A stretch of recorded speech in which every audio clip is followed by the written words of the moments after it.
Yo, good morning mga tito. Dito tayo ngayon sa mall. Daytime.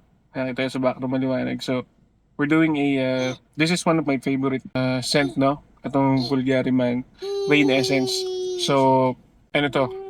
This is for daytime and ang gagawin natin is i-test natin yung kanyang longevity. At ito, ibubuga ko siya ng around, anong oras na ba? 11:29. So, ibubuga ko siya mga 5 spray. And then tingnan natin hanggang ano oras siya tatagal sa balat tsaka sa damit. And by the way, post ko dito yung kanyang notes, which I remember it's gonna be having an orange and green tea note, no? So yun yung pinaka gusto ko sa kanya. And pwede mo nga siya i-wear sa daytime. So, yan, sige. Samahan niyo ako at tingnan natin. Update ko kayo mamaya about sa longevity niya, no?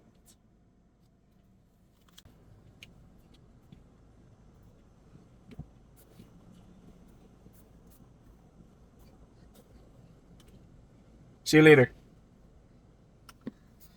Hey, good afternoon mga tito. So, continuation to nung kanina natin. Nandun tayo sa kotse, sabi ko diba, testing natin to. Bulgari Man Rain Essence. Isa to sa mga pinakamatagal ko na nandito. And gusto ko yung na ito. Nasa focus na. So, ayan. So, yan yung battle niya. So, wala siyang cup ha. This one, pag i-close mo siya, turn right mo lang. Para di mo pindot, turn left. Para mapindot po. So, ang scent nito, ay musky, floral, atomizer. Yan. So ano to, musky, floral, citrusy din. So medyo airy din yung amoy na to. Sobrang good siya for daytime talaga.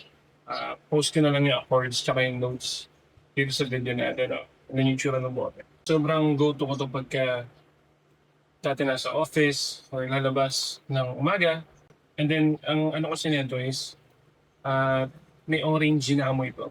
Na may green tea, may orange, ganyan.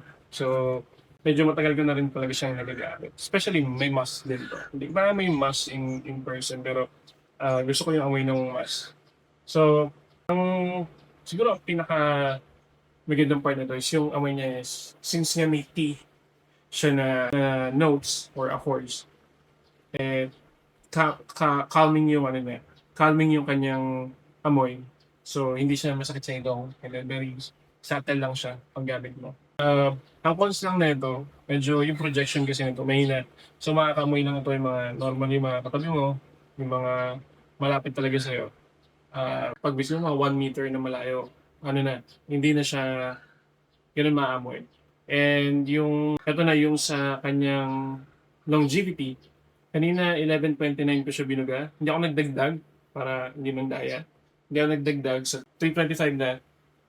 Naamoy ko pa rin siya sa balat ko. So I can say na 11:30, 12:30, 1:30. About 4 hours nasa balat pa rin siya. Sa damit, medyo wala na siya sa damit. So I think kailangan mo mag-respray ulit. Mag-respray ka ulit kasi wala na siya sa damit. Again, sa balat, 4 to 5 hours, nandito pa rin, naamoy ko pa rin siya. Sa damit, kailangan mag-respray. Kami kanina mga 2 hours, nandiyan pa yung amoy eh. Noong 3 hours, parang hindi na siya masyado maamoy. Kasi naglagay ako sa leg ko, naamoy ko siya ng pinagpapawisan ako. So, isa to sa mga scent na pag pinagpawisan ka, feel ko, aamoy siya lalo. So yun, pwede to, option din to. Hindi ko lang alam magkano na to ngayon, pero this one of the go-to pag daytime. So, office din goods. Ulit yung battle. Ganda yung battle niya. Yes, thank you. Ayan ang review natin sa projection and longevity. This is like a real life test para sa kanya since nag-bowling tayo.